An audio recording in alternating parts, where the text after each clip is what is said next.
Assalamualaikum warahmatullahi wabarakatuh. Alhamdulillahi rabbil alamin. Wassalatu wassalamu ala sayyidina Muhammadin wa ala alihi wa sahbihi ajma'in, amma ba'du. Baiklah, pada kesempatan yang kali ini kita akan membahas tentang masalah yaitu kompetensi khusus agama dan wabah. Mudah-mudahan bisa menjadi masukan dan tambahan daripada seluruh pembendaharaan soal-soal yang kita pelajari, dan mudah-mudahan bisa menjadi mudah nanti waktu menjawab soal P3K penyuluh agama Islam. Baik Bapak Ibu, kita mulai soal. Bismillahirrahmanirrahim. Soal yang pertama. Dalam fatwanya, MUI menyebutkan bahwa orang yang telah terpapar virus corona wajib menjaga dan mengisolasi diri agar tidak terjadi penularan pada orang lain. Bagi orang tersebut, berdasarkan fatwa yang ditandatangani Ketua Komisi Fatwa MUI, salat Jumat dapat diganti dengan salat zuhur di tempat kediaman. Karena salat Jumat merupakan ibadah wajib yang melibatkan orang banyak, sehingga berpeluang terjadinya penularan virus secara massal.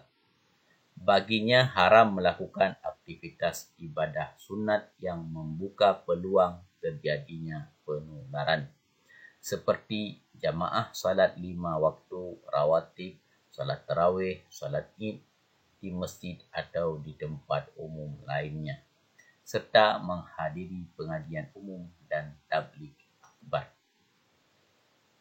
Kita lihat apa yang ingin ditanyakan dari soal ini. Jadi soal yang ingin ditanyakan ini adalah, lihat saja kepada jawabannya, yaitu A.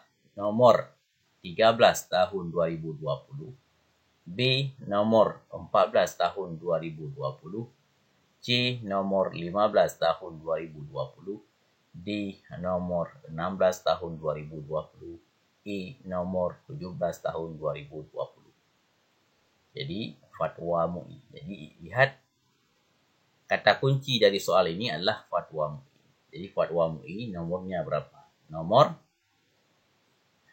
Jadi ini di awal paragraf. Di awal paragraf kita lihat sudah ada soal. Langsung kepada jawaban. Yaitu jawaban yang tepat adalah nomor 14 tahun 2020.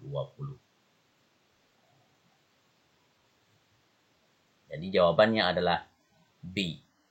Ingat aja bahwa nomor 14 tahun 2020 dalam fatwanya MUI menyebutkan orang yang terpapar virus corona wajib menjaga dan mengisolasi diri.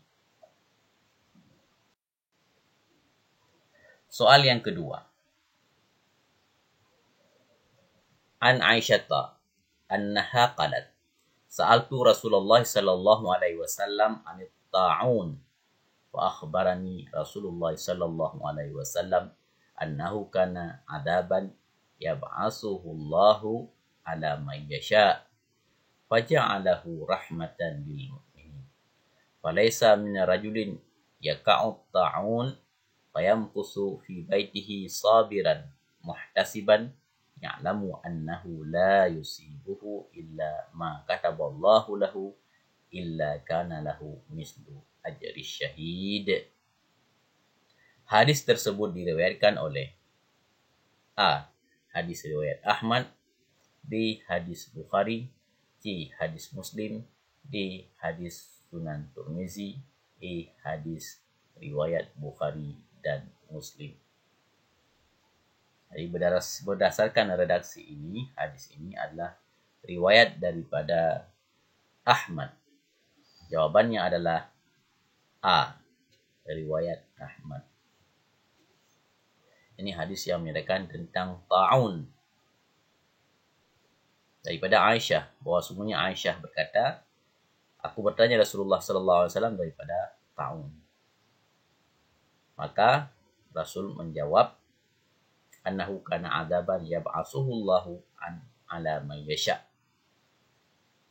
Bahwa sungguh ta'un itu adalah salah satu adab yang diutus oleh Allah kepada siapa yang dikehendaki. Maka Allah Ta'ala menjadikannya sebagai rahmat bagi orang mukmin.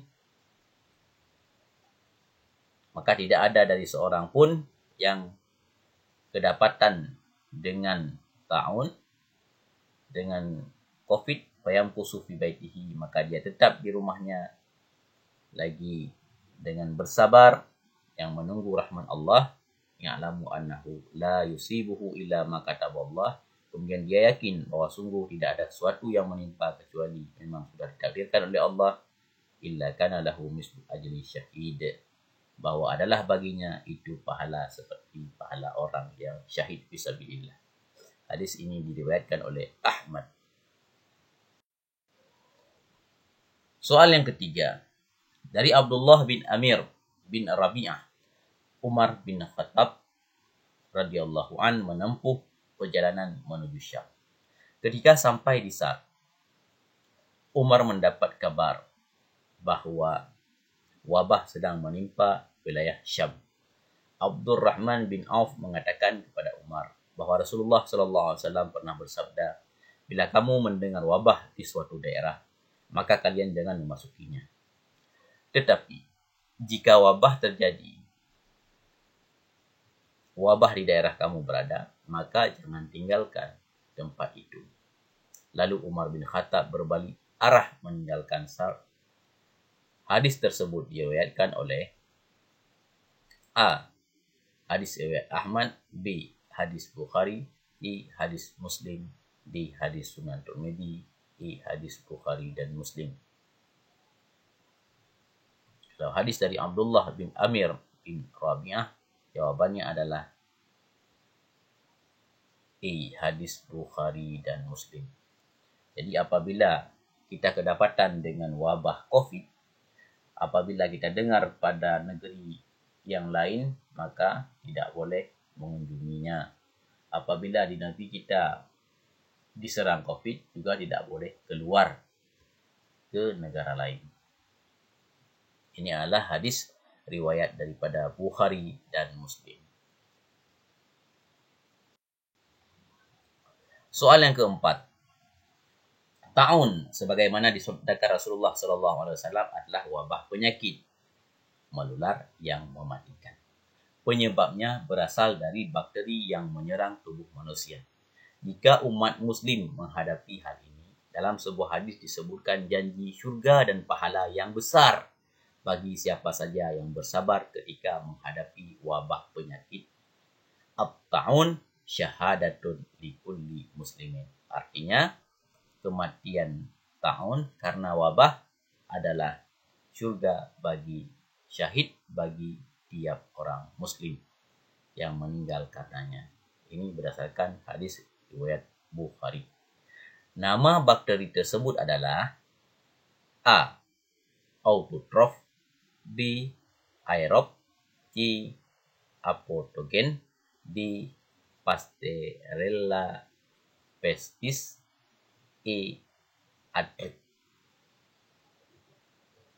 Jadi bakteri yang mematikan tersebut namanya adalah, ini merupakan bahasa ilmiah, bahasa kesehatan. Tentu dari jawaban ini bisa kita analisis mana jawaban yang mengarah. Kalau bahasa kesehatan, bahasa ilmiahnya tentu ada dua kata.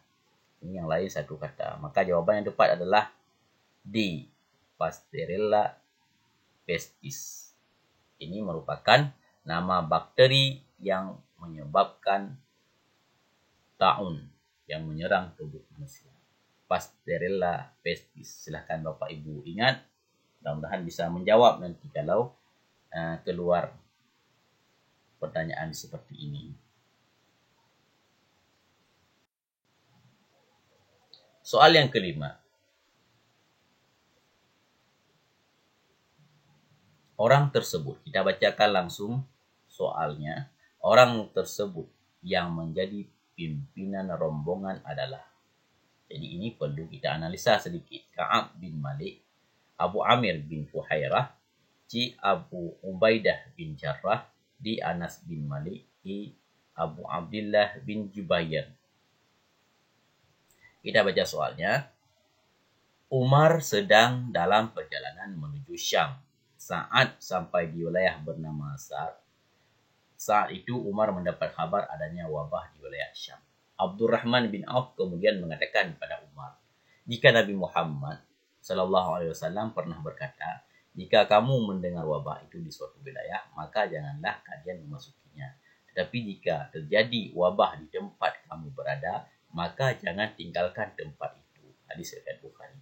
Dalam hadis yang sama juga diceritakan bahwa Abdullah bin Abbas dan diriwayatkan Imam Malik bin Anas, dia adalah seorang pemimpin rombongan.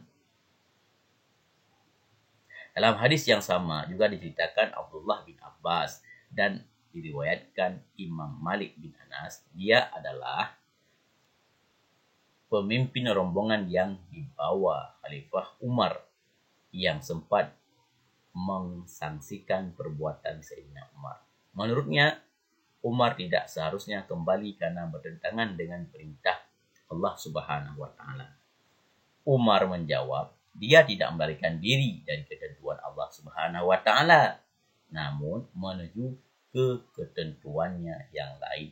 Jawaban Abdurrahman bin Auf ikut menguatkan keputusan Khalifah tidak melanjutkan perjalanan karena wabah penyakit. Jadi ini ada dua hadis yang diriwayatkan, yang pertama oleh hadis Bukhari dan juga Abdullah bin Abbas riwayat Imam Malik. Juga ada mengatakan bahwa seorang mengkritik Sayyidina Umar. Jadi Sayyidina Umar tidak jadi masuk ke negeri Sa'ad. Beliau memilih pergi dari negeri tersebut. Orang yang dimaksud, orang tersebut yang menjadi pimpinan rombongan adalah siapa yang menjadi pimpinan rombongan yang mengkritik Sayyidina Umar. Jadi yang bertanya kepada Sayyidina Umar, kenapa tidak masuk saja ke negeri tersebut? Maka jawabannya adalah C. Abu Ubaidah bin Jarrah.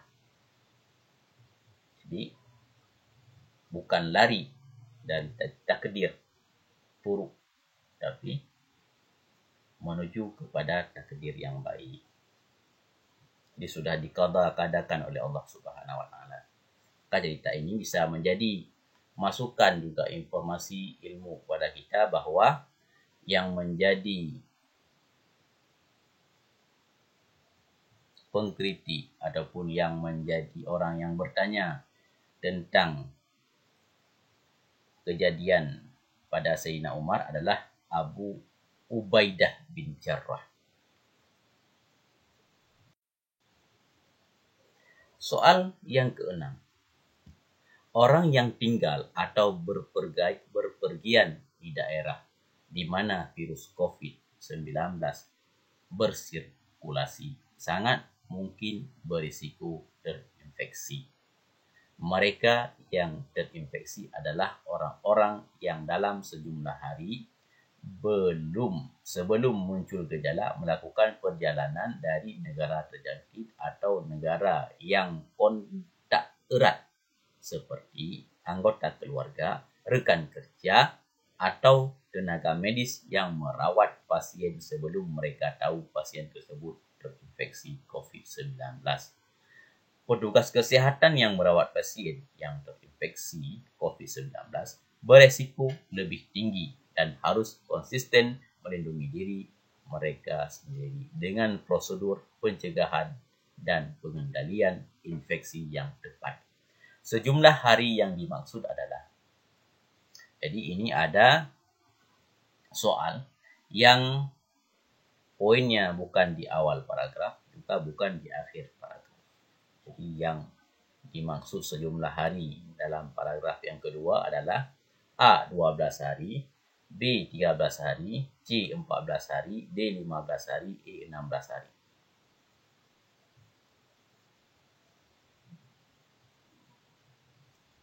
Jadi paling kurang jumlah hari munculnya COVID ataupun indikasi sudah adanya COVID adalah 14 hari.